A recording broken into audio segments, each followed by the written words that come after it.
നമ്മളൊരു കുഞ്ഞിനെ പരിചയപ്പെടാം. ജോർദൻ. ഈ ജോർദന്റെ ഒരു പുരാണം എന്ന് വെച്ചാൽ ഇവനാണ് ജോർദന്റെ അച്ഛനാണ്.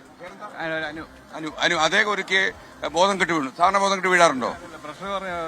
പ്രഷർ കുറഞ്ഞിട്ട് ബോധം കെട്ട് വീണപ്പോ ഇവൻ മാത്രമേ വീട്ടിലുണ്ടായിരുന്നുള്ളൂ. താങ്കളോടെ പോയിരുന്നു? നമുക്കൊരു ഷോപ്പ് ഉണ്ട് ഇവിടെ പുതുപ്പള്ളി തന്നെ. ഞാൻ അവിടെ ആയിരുന്നു.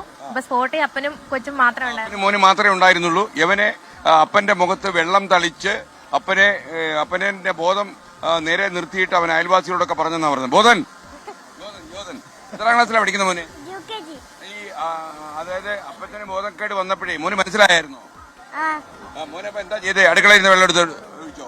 അടുക്കളയിലല്ല, ഫ്രിഡ്ജിന്ന് ഒഴിച്ചിട്ട് ആ അപ്പച്ചനെ ഞാൻ ചേച്ചിനെ ആംബുലൻസിൽ വിളിച്ച് ആശുപത്രി കൊണ്ടുപോയി. ഓ അത് ശരി. അപ്പൊ അപ്പച്ചനെ എവിടെ ആശുപത്രി കൊണ്ടുപോയോ? കൊണ്ടുപോയോ? ആരോട് പോയി പറഞ്ഞു? അപ്പോ മോൻ വെള്ളം തെളിച്ച ഉടനെ അപ്പച്ചൻ കണ്ണു തുറന്നോ? വെള്ളം തെളിച്ചില്ലേ? ഇങ്ങനെ വെള്ളം തെളിച്ചില്ലയോ? അപ്പൊ കണ്ണു തുറന്നിരിക്കുക അല്ലേ? പിന്നെ ആശുപത്രി കൊണ്ടുപോയി. ഓ ഇയാള് ഭയങ്കര അപ്പൊ എന്തായാലും മകനെ കുറിച്ച് അപ്പൊ എന്താ തോന്നി? അന്നേരം ഒന്നും എനിക്ക് അറിയത്തില്ലായിരുന്നു. അത് കഴിഞ്ഞപ്പോ 2 ദിവസമാണ് അറിയുന്നത് ഇവൻ എല്ലാരും ഒന്ന് വിളിച്ചതൊക്കെ.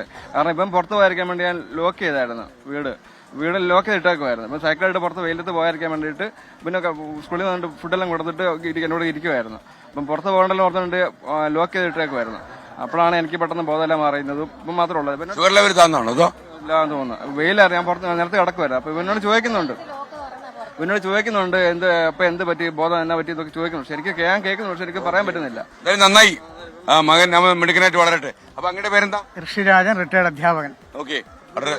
എന്തോ റിട്ടയർ ചെയ്തതിനു ശേഷം ഗുരുകുലം എന്ന ഒരു സ്ഥാപനം നടത്തുകയാണ്. ഓക്കെ. അപ്പൊ സന്തോഷം. സംബന്ധിച്ചൊരു പുസ്തകം. ഓക്കെ. ഇതിന്റെ ഒരു കോപ്പി ചാണ്ടിയമ്മനോട് കൊടുക്കണം. Okay, thank you. M L A ഇതൊക്കെ അറിയേണ്ടത്.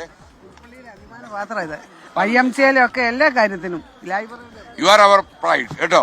ഓക്കെ, വളരെ സന്തോഷം. നമുക്കിനി നമ്മുടെ പിള്ളേർ വന്നിട്ടുണ്ടല്ലേ? IHRD. നിങ്ങൾ എവിടുന്നാണ്? IHRD ഹയർ സെക്കൻഡറി സ്കൂളിലെ പിള്ളേരാണ്. ഹലോ, നിങ്ങളൊക്കെ അറിഞ്ഞോ? നമ്മുടെ യാത്രയെ കുറിച്ച് അറിഞ്ഞോ? എന്താ അറിഞ്ഞേ? എന്താ കാര്യം അറിഞ്ഞെന്താ? ടീച്ചറെ എന്തൊക്കെയാ അറിഞ്ഞത്? പറയൂ. ലഹരിയല്ല, MDMA പോലുള്ള മാരക രാസലഹരി ഇങ്ങനെ കേരളത്തിൽ പ്രചരിക്കുന്നു. കുട്ടികൾ അതിന് ഇരയാകുന്നു. അപ്പൊ അതിനെതിരായിട്ടുള്ള ഒരു യാത്രയാണ്. കാസർഗോഡ് വരെ പോവും. നിങ്ങൾ കൂടെ ഉണ്ടാവോ? ഇവിടെ MLA-യുടെ നേതൃത്വത്തില് ഇവിടെ കൂട്ടയോട്ടം നടത്തിയായിരുന്നു. ഞങ്ങളെ പഞ്ചായത്ത് പ്രസിഡന്റ് ഒക്കെ പങ്കെടുത്തതാണ് അന്നത്തെ. ആരാടെ കൂട്ടയോട്ടത്തിൽ പങ്കെടുത്തേ? നിങ്ങൾ ഇങ്ങോട്ട് വരാ. ഓക്കെ, ഇങ്ങോട്ട് ഇറങ്ങി വരടേ. നിങ്ങളുടെ കാലും കൈ കോച്ചുന്നോ? ഇങ്ങോട്ട്. ഇത് മോശമാണേ, ചെറിയ കുട്ടികളാണ്. എങ്ങനെയുണ്ട്?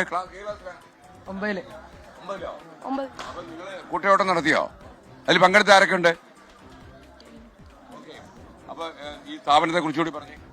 ഞങ്ങള് ഗവൺമെന്റ് IHRD-യുടെ കീഴിൽ നടക്കുന്ന സെൽഫ് ഫിനാൻഷ്യൽ സ്കൂളാണ്. ടെക്നിക്കലായിട്ടുള്ള കുട്ടികളുടെ അവഗാഹം വളർത്തുക എന്നുള്ളതാണ് നമ്മളുടെ സ്കൂളിലൂടെ സാധ്യമാകുന്നത്.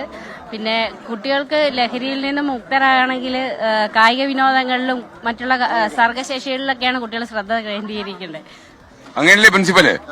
എങ്ങനെയാ? ബിജു ഫിലിപ്പ്. അപ്പൊ എന്തായാലും വളരെ സന്തോഷം നിങ്ങളെ കാണാൻ പറ്റിയത്. Thank you.